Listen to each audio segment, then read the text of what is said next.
Okay, it's time. Call this meeting of the Mojave Air and Spaceport to order. Let's all stand for the Pledge of Allegiance.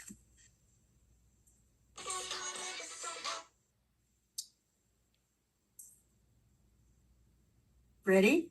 Begin. I pledge allegiance to the flag of the United States of America and to the republic for which it stands, one nation under God, indivisible, with liberty and justice for all. Too bad we don't have someone to sing the Star Spangled Banner. No, thanks. Well, I would, but you probably wouldn't enjoy it. Okay, we'll have roll call. Director Kropel. Here. Director Ballantyne. Here. Director Parker's not here. Director Allred. And Director Here. Hansen is here. Okay, all present except Director Parker. Okay, need approval of the agenda. I'm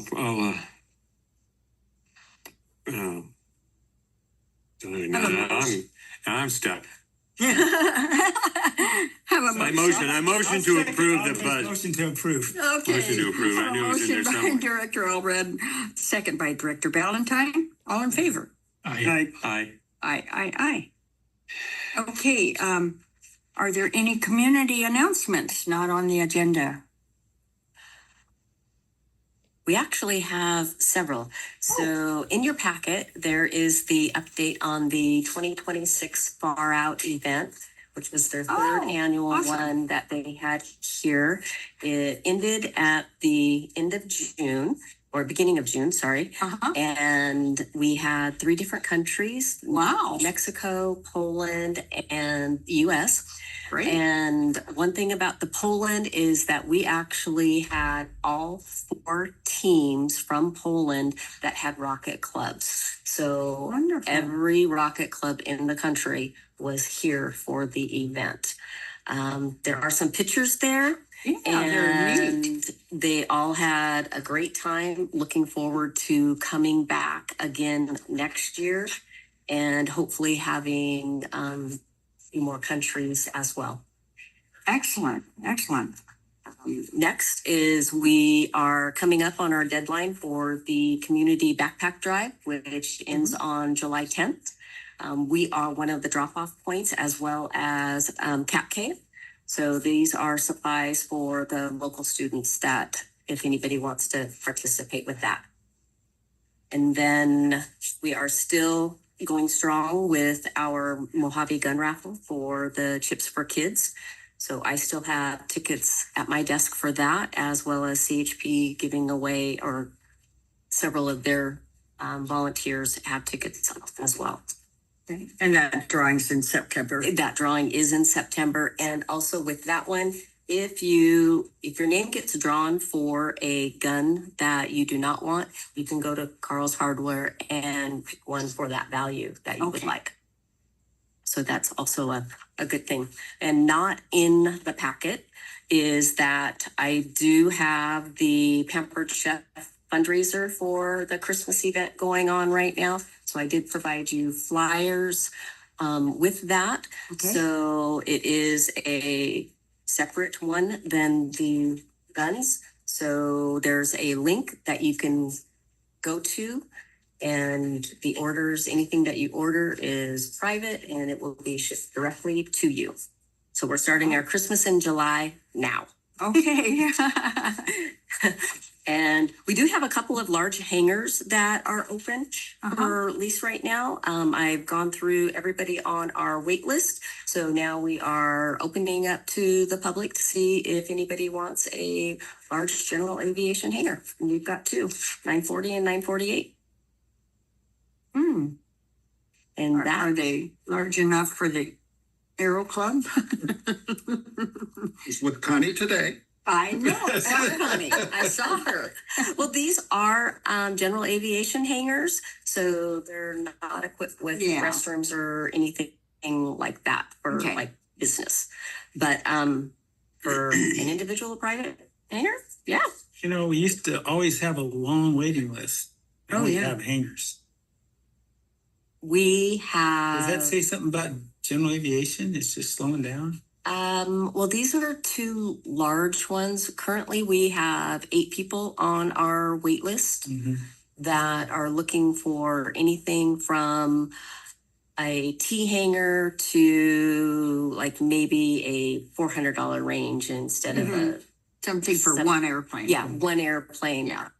Or what I have left on the wait list right now. Yeah. Yeah. These are really, Yeah. really nice size.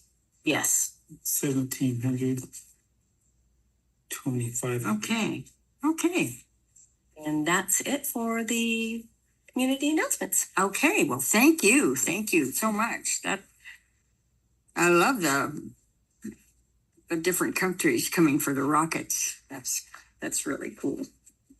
Okay. Thank you so much, Lynn. Okay. The consent agenda. Well, maybe we can have a motion. All I'll make the motion to approve the Yeah. consent agenda items A, B, and C. A second. I have a motion by Director Ballantyne, a second by Director Krokel. All in favor? Aye. Aye. Do we have the resolution here? It's in your packet. Okay, I didn't see it. And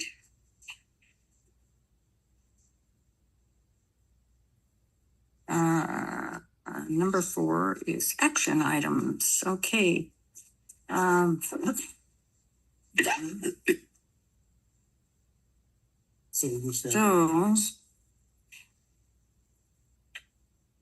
that would be number 5 then. Right, yeah. Yeah. Okay. Chief Executive Officer. There are no action items, so we'll go to Chief Executive Officer. Well, thank you, ladies and gentlemen of the board. I have supported several of the Torch 1-1 memorials. It's not just the loss of the aircraft, it's the intimate relationship that we must maintain with our teammates at Edwards Air Force Base. I know. So, and for what it's worth, an apology for being a bit unprofessional at the last meeting. So these were a lot of people that were close to me. Absolutely. And an airplane that I lived with, and I have flown that jet. Yeah. So it's close to home. It is very close to home. It's close to home. Points out that our business of flight test, I do not believe it is dangerous, but I believe it is inherently unforgiving. And Can be. and it can be. So we have carved out time, and I've worked closely with the base to make certain they know that they have runway here, and that we're going to support 100% of their activities with no Absolutely. questions. So anything they need. Monster Tower, Colonel Tower has said that he expects their primary runway down for as a minimum 3 months. But they do have their alternate. They're a bit concerned about some high risk work, being that if we are doing high risk work and foul the alternate, they're now out of runways. Sure. So Gosh. we're going to help any way we can. And Of course. And it's not just the emotion of that, it's the fact that we're in a joint enterprise with them supporting the flight test mission. Yep. So we're going to execute that robustly. Huge accolades to the entire staff here, in particular ops and facilities, for an error-free Caltrans inspection. So it is absolutely wonderful to have an inspector come in here and say, I can't find anything wrong. Hallelujah. Yes. We did support the Flight Test Center change of command ceremony, which was very nice. It is so I get the public recognition for this, and I shouldn't, because it's really a Mojave Air and Spaceport recognition.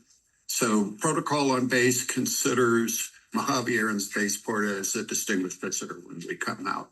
So that recognition is team driven, not Dave Smith driven. So I really like that we are at that level of recognition with our teammates at Edwards, China Lake as well. I love change of command ceremonies. Yeah. It was nice. So it was nice. The incoming commander, call sign is Kelvin. And the backstory apparently behind the call sign is, if you know what Kelvin is, it's also absolute zero.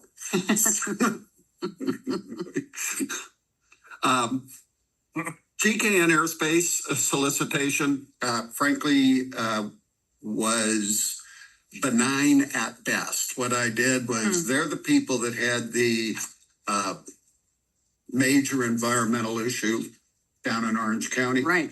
Basically 50,000 people moved out of their homes. The community wants them out of business. Yeah. If you are looking outside of an airplane through anything that looks like a window, GKN probably made it. Made it. So that's their line of work. They're a global firm. This is just one of their operations down in Orange County.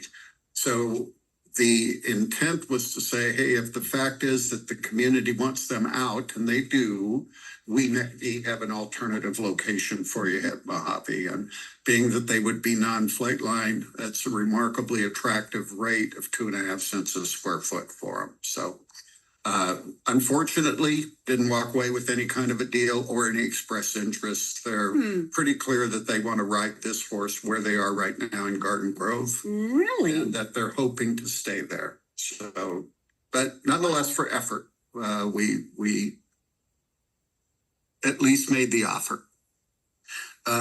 OIDA Perfectual Government is a Japan entity that is their commercial space entity out there. We met at a recent conference and we had a follow-on conference here. They would like to model many of their activities against Mojave and Spaceport. They face similar situations that we face with the AST office and the FAA. And the idea of collaborating with the nation of Japan, I think, is pretty darn exciting. So we had that initial phase. They're looking now at structuring maybe a site visit to come out here and see how we do business. They, in their principal launch areas, are functioning in the overwater capability as we do out of our MOBs.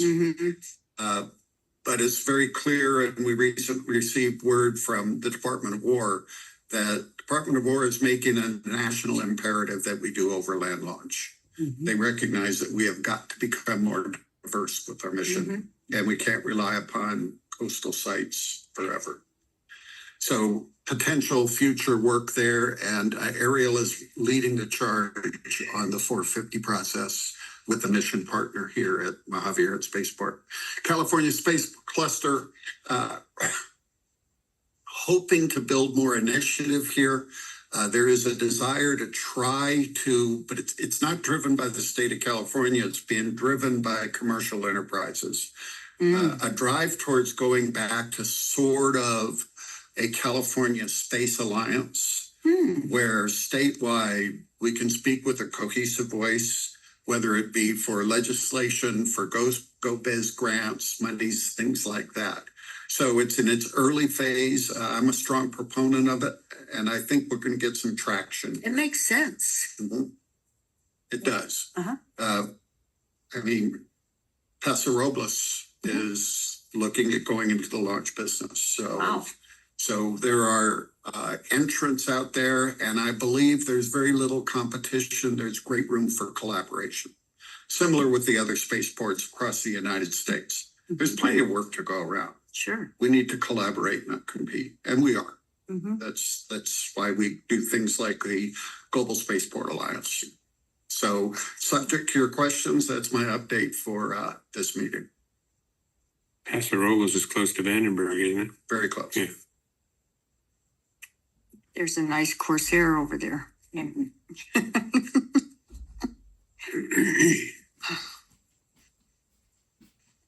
Okay, thank you so much. Oh, very exciting. Okay, we're at number 6. Board comments, not on the agenda. The only thing, does anyone have anything?